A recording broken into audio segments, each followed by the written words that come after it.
Yo, what's going on, YouTube? And welcome back to Goal Line Hockey. It's your boy Kevin Forte, and we are taking a look today at the Buffalo Sabres. They have finally let go of head coach Ralph Kruger.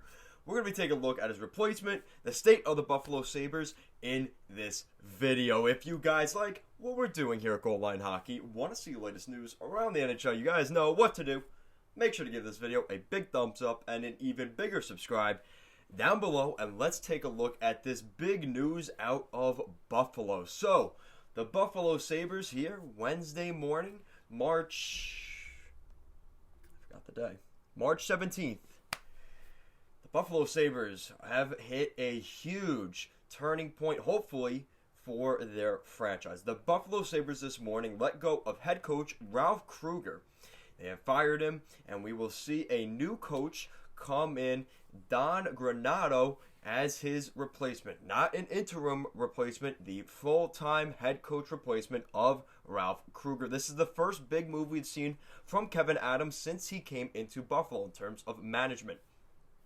This is a big thing for the Buffalo Sabres, and the thing is, I think there's a couple things you could look at this. So the first thing, the Buffalo Sabres are currently on a 12-game losing streak. That's correct, a 12-game losing streak. So this was bound to happen eventually. Now Don Granato comes in. We've seen Dan Girardi come in as an assistant coach, as well as somebody else, which I forgot their name, but this is huge for the Buffalo Sabres. The way they've started this season has been atrocious. They started the season 4-4-2, their first 10 games, and then the bug hit. The bug hit with that series with the New Jersey Devils, and when they came back since then, it's been more downhill for the Buffalo Sabres. So looking at their games, so there's a couple very alarming things with the Buffalo Sabres. So they went the first two games, they lost 4-6 and 2-1 to the Washington Capitals. Let's take a look. They went on a 4-game losing streak against the Devils, Islanders, and Capitals. They went on another losing streak, which is the current one they're on now, which is a 12-game losing streak. In those 12 games, they picked up one single point against the Philadelphia Flyers in a shootout loss in Philly. So, 2 points, because in the first game against New Jersey, they lost in overtime. So in a matter of 12 games, out of a possible 24 points in the NHL standings, where you're playing teams specifically in your division, they only picked up 2 out of a potential 24 points. The Buffalo Sabres left 22 points off the season in a dozen games this season, and that was enough for the Sabres. And you could tell, recently, the Sabres have just gotten their asses whooped. You look at the beginning of this losing streak, they lost to the Devils in a shootout, then they played the Flyers twice. They got swept by the Flyers, and they gave up 6 goals in that series, and you know how many goals they scored? A big fat 0. They lost 3-0 in both of those games. They would play the Rangers, they lost that one, and then they would play the Islanders. 3 straight games on Long Island at the Coliseum, and guess what? Kind of like the Philadelphia Flyers series, they lost by 3 goals in each game by the same exact score.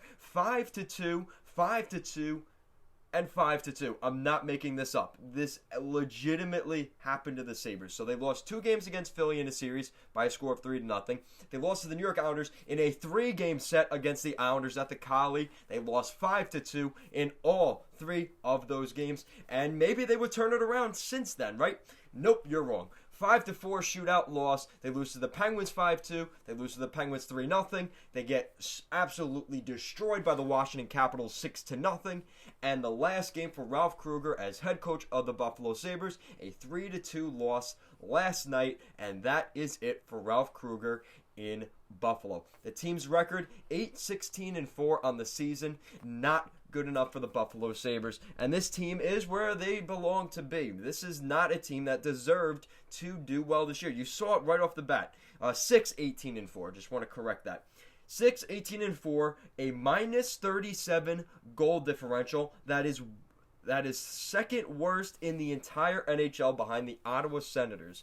The Anaheim Ducks have a minus 36. That's the only team worse than the Sabres in that category.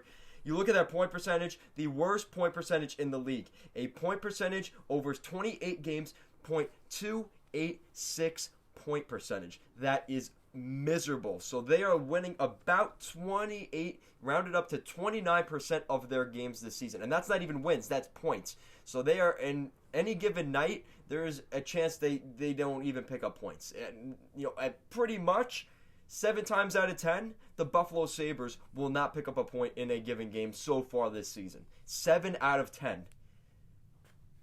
So basically, it's almost a let's put it this way, almost a 70% chance that the other team at least gets a point against the Buffalo Sabres. That is how bad the Sabres have been. And the thing that really is frustrating, and you look at the stats for the Buffalo Sabres, it's not any better.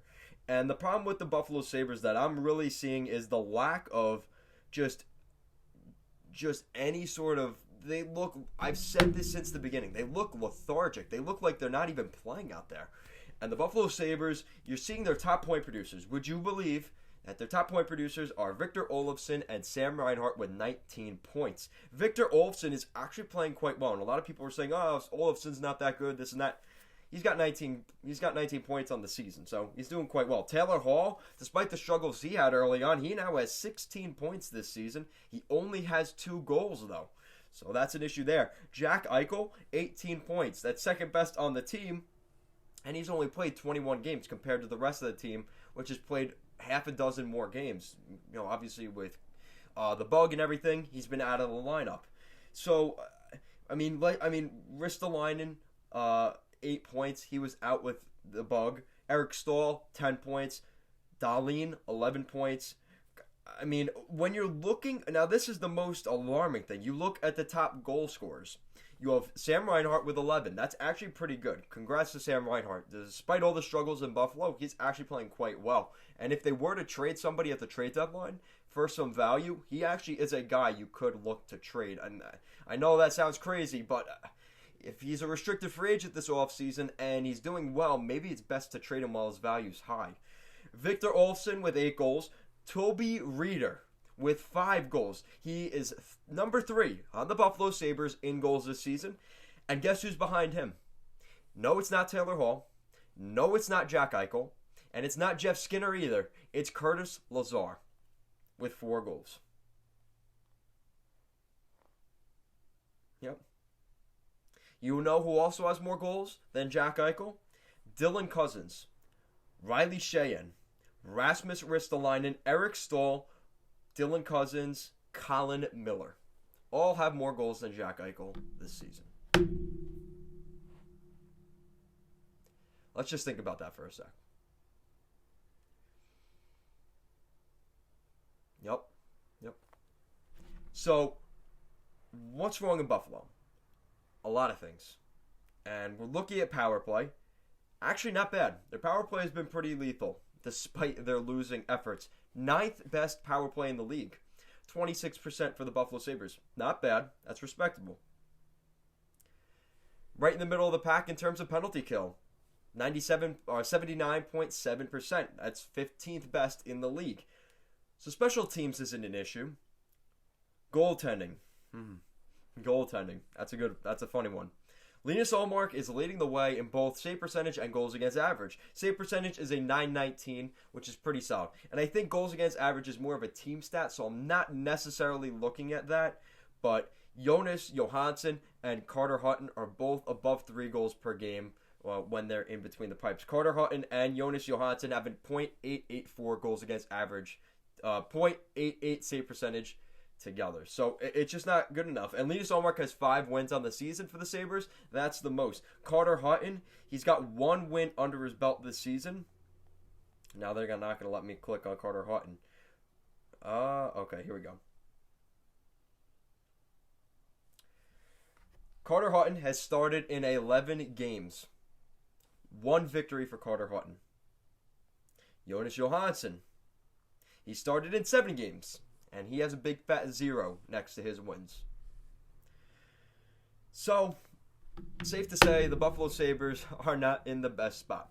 Now, the good news. There is somehow good news here for the Buffalo Sabres. The good news. They finally got a new head coach because obviously things weren't working with Ralph Kruger.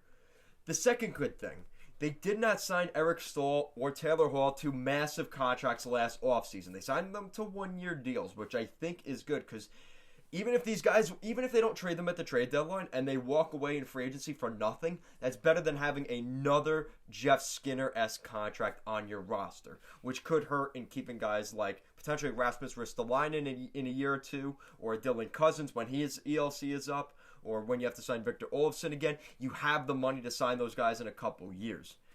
And the other good news, they're not tied to a goaltender. Carter Hutton, Jonas Johansson, and Linus Ullmark are all pending unrestricted or restricted free agents, so we could see all of them walk this season. And they have a completely new goaltending tandem. They're going to have a new head coach for going into next season. And like I said, they don't have those burdens of contracts like Taylor Hall and Eric Staal if they sign them to long-term deals. And the other good news is their special teams is actually fairly good. Like I said, top 10 in the league in power play. They're right in the middle of the pack for penalty kill, which for the worst team in the NHL actually isn't terrible. But again, the lack of goal scoring from your big guys, Jeff Skinner, specifically Taylor Hall, and Jack Eichel, it's not good enough. And it's going to raise the question from the trade deadline all the way into this summer, into the offseason, until the Buffalo Sabres say that Jack Eichel is untouchable. Nobody here is going to believe that he is not, at the very least, an option for the Buffalo Sabres. We've seen other teams like, the Detroit Red Wings say, hey, Dylan Larkin is untouchable. You look at Nashville, they're rebuilding. They have named their untouchables: Roman Josi, Pekka Rinne, and Ryan Ellis. Why is Buffalo, they've said they've been in talks with Jack Eichel, but there's been no speculation from the Buffalo Sabres that has told us that they have made him officially untouchable. So the fact that we're hearing these rumors and fans are getting upset, oh, Jack Eichel's not leaving, this and that, the thing is, they have not claimed he's untouchable. So we're going to continue to make rumors because nobody's saying that he is untouchable. And it's very easy for the Sabres, if they wanted to today or tomorrow, to announce that he's untouchable. But they haven't done that. So obviously the questions have been out there. I think we could see him go to the New York Rangers, as much as that would kill me. I'd like to see him go to the West Coast. I think a team like the Los Angeles Kings or the San Jose Sharks don't have much cap space, but I think the LA Kings would be a really good fit for a guy like Jack Eichel. And the thing is, it's going to cost a lot of assets, and there aren't many teams around the league that have those assets, but the LA Kings and the New York Rangers do have the assets if they want to make a deal. So guys, let me know your thoughts in the comment section down below. What do you think of the Buffalo Sabres? They've let go of Ralph Kruger now. Maybe they go and they get a little bit of a bump over the next couple games. I don't think it's going to get much better for the Sabres, but if it gets anything better than where they're at right now, it's improvement. And like I said, there are positives to this season for the Buffalo Sabres. As difficult as it is, maybe they pick up an Owen Power at this year's draft or an R2 Ratu. There could be some promising things for the Buffalo Sabres. It's frustrating because it's another, the standard was set low for the Sabres going into this season, and they didn't even meet those expectations of even low standards, and it's not working for the Buffalo Sabres. So guys, let me know your thoughts in the comment section down below. What do you think of the Buffalo Sabres? What do they have to do to fix some of their issues? Does it involve a Jack Eichel trade? Are they going to make some moves here at the deadline, moving out guys like Taylor Hall, potentially an Eric Staal, Linus Ullmark? Let me know down below. And if you guys like what we're doing here at Goal Line Hockey, want to see the latest news around the NHL, you guys know what to do. Make sure to give this video a big thumbs up and even bigger subscribe down below. Guys, help us on the road to 1,000 subscribers, so make sure to hit that big red button down below. Thank you so much for watching, and I'll see you guys next time.